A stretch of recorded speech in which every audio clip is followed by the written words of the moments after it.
viewers, I'm happy to be with you today.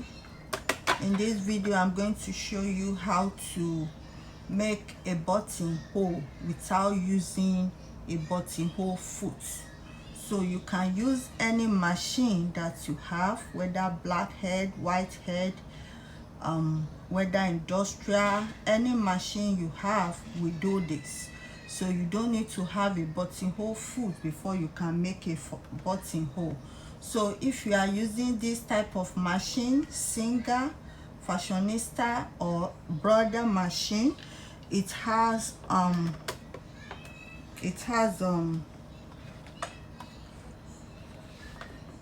feed dogs. They call it feed dogs. When you look at the machine, the drawing is there. So when you pull this button here, that means you engage the foot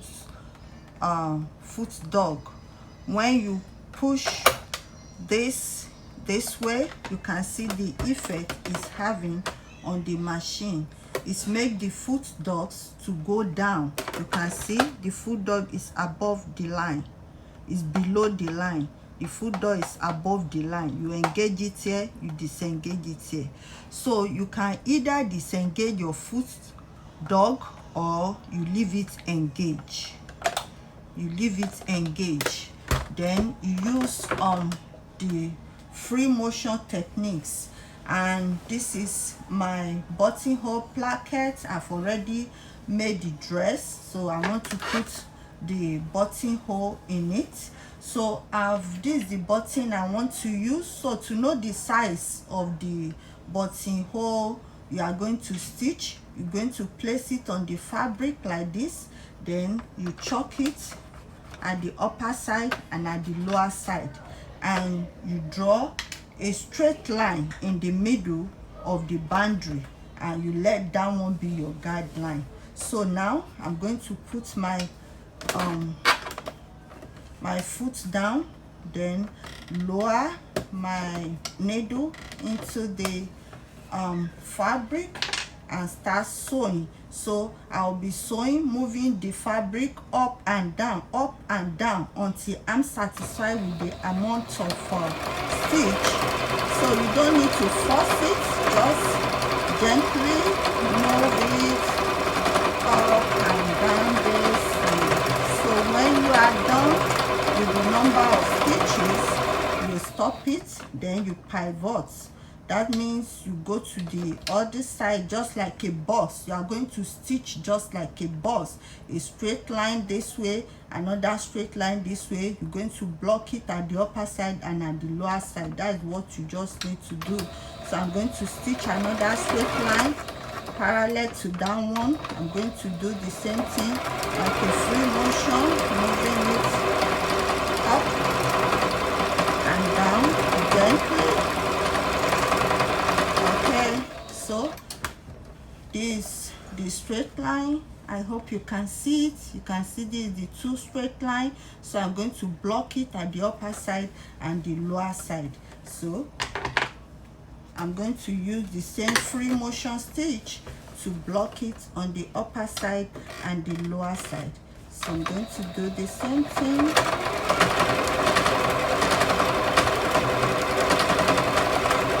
So I'm done. So I'm going to do the same thing for the upper side. Block it.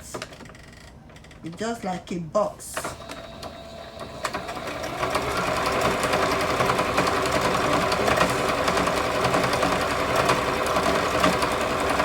Let the stitches to be thick as possible.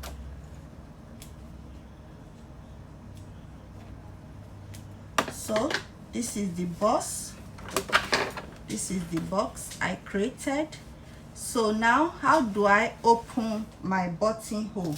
So I'm going to use sewing needle.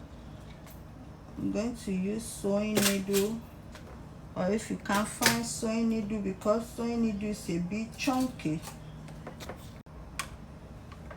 so I'm going to use sewing needle and put it at the edge. So I'm going to do it from the back so that the needle is going to be visible at the front side that I want to use seam ripper to make the hole. So I'm going to insert it this way. You can see the sewing needle is showing here. So I'm going to insert the seam ripper at the beginning of the stitch this way. I'm going to start cutting. Going to start cutting, moving forward, cutting, cutting.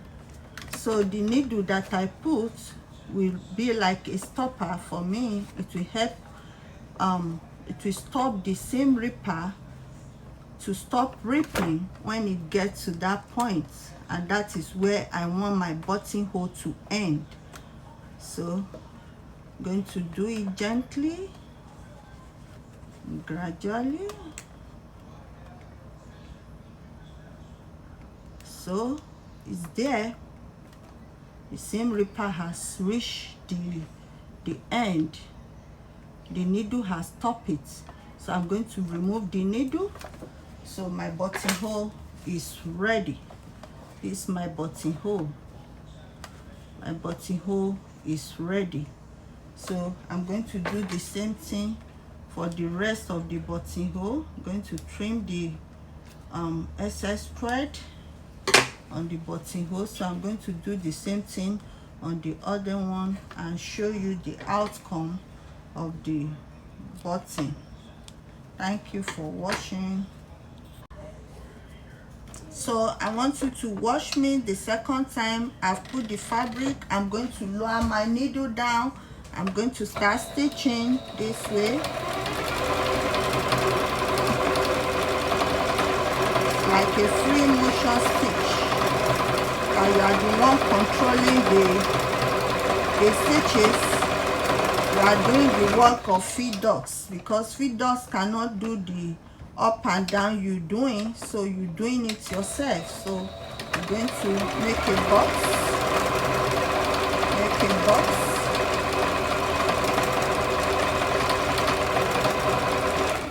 okay. I'm going to block it both sides.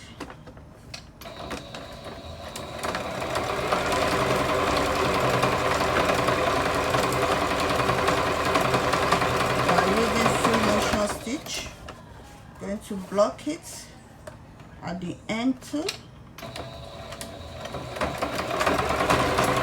Same way.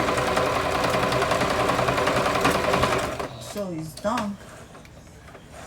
You can see my box.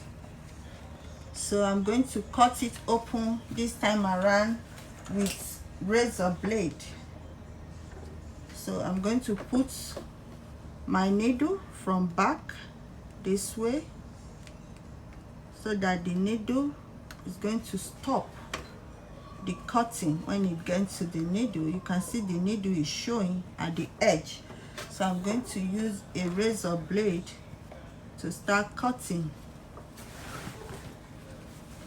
So I'm going to start cutting from the other direction this way and start cutting here. So when I get to the needle, the blade is going to stop cutting because it has hit the needle. So it has stopped cutting. You can see it has hit the needle here. So I'm going to take off the needle, and this is my buttonhole. This is the buttonhole. You can see it.